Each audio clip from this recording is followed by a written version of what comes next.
আল্লাহ পাক বলছেন ইন্না রাব্বাকুম লারাউফুর রহিম, নিশ্চয়ই তোমাদের রব তিনি তোমাদের প্রতি অত্যন্ত দয়াশীল, তার দয়া পৃথিবীর চতুর্দিকে ছড়িয়ে আছে।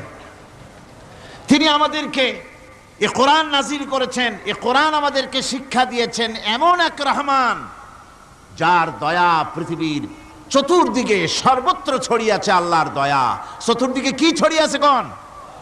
আল্লাহর দয়া, আল্লাহর মুহাব্বত, আল্লাহর করুণা সর্বত্র ছড়িয়ে আছে।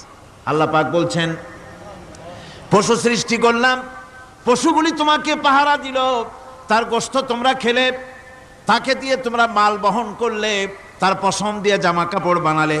আরো দেখো কি করলাম এই পশু দিয়ে, ওয়া ইন্না লাকুম ফিল আনআমি লাইবরা নুসকিকুম মিম্মা ফি